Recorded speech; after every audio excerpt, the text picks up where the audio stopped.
wabarakatuh. Saya Rizky Aulia bersama rekan saya Nini Sukmaryani. Di sini kami bersama dengan narasumber hebat kami yaitu Bapak Dr. Mustiandi MPD selaku dosen dari Universitas Muhammadiyah Jakarta. Pada kesempatan kali ini kami akan berdiskusi tentang membumikan literasi digital di era 5.0. Ini memang menurut saya sih peranan kita karena di dunia pendidikan ya harus punya kreasi ya. Mungkin teman-teman diminta bikin video misalnya kan terkait dengan perjuangan para pahlawan gitu ya, dalam bentuk kreasi gitu ya. Itu dalam rangka membumikan juga.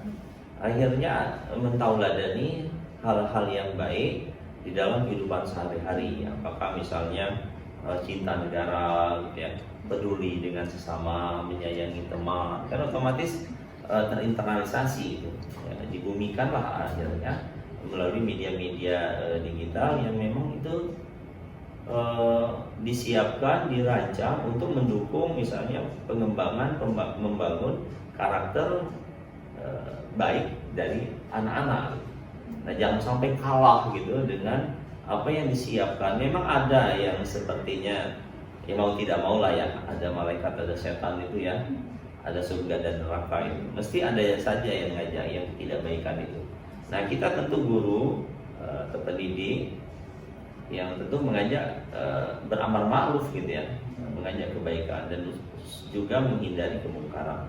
Jadi mengajak kebaikan ini harapannya itu ya kita guru-guru itu yang berkreasi, berinovasi mungkin dengan berbagai hal yang menarik melalui media-media sosial gitu, sehingga terinternalisasi di anak-anak, kemudian bisa diwujudkan dalam kehidupan sehari-hari atau dibumikan. Itu tadi yang dimaksud.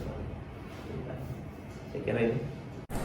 Kami mahasiswa PPG Prajabatan Matematika gelombang 1 Universitas Muhammadiyah Jakarta akan melakukan diskusi mengenai membumikan literasi digital di era 5.0 bersama narasumber kebanggaan kami yaitu Dr. Sri Imawati MPD. Saya Dita Wulan Karisma bersama rekan saya Anisatul Hamidah. Kalau di pembelajaran, saya kira kalau untuk level pembelajaran yang di Indonesia 10 tahun terakhir atau 15 tahun terakhir lah ya, kita sih nggak perlu kemudian mengkelas-kelaskan level yang mana ya, tapi anggap misalkan ada level yang dianggap masih kurang, itu kan mereka juga harus belajar untuk pada tahap yang penyempurnaan gitu ya. Tapi saya kira untuk sekarang di sekolah manapun, di kampus manapun, kayaknya semua sistem udah sistem yang integrasi untuk yang digital literasi ya, maksudnya e-learning itu pasti dimiliki semua sekolah dan ya mayoritas lah, walaupun ada yang belum. Ya, e-learning itu pasti digunakan sebagian sekolah dan sebagian universitas gitu kan.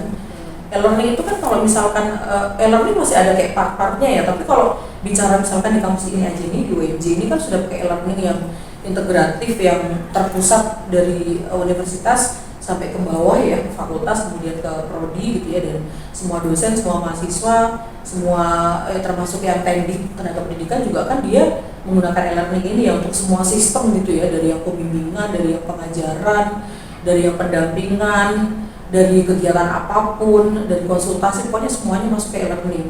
Perkenalkan diri, saya Nur Hanifah. Kemudian di sini ada rekan saya Muhammad Hanafi, dan di sini juga ada narasumber kami Bapak Dr. Yuda Prapanca MPD. Ya, baik, Mas Hanafi.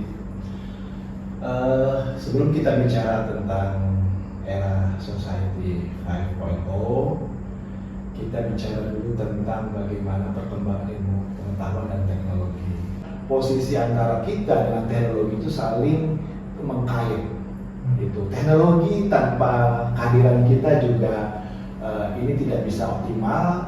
Kita juga sebagai manusia tanpa dibantu oleh teknologi juga tidak optimal. Sehingga mungkin secara konsep yang sederhananya seperti itu ya. Gitu. Itu yang diharapkan ya di teman-teman mahasiswa gitu. Bagaimana mungkin kita tidak merubah kurikulum sementara kalau kita lihat perkembangan komputer. Dulu dari mulai Pentium 1 dan seterusnya ya. Lalu handphone ya kan. Ada laptop. Iya laptop ya kan.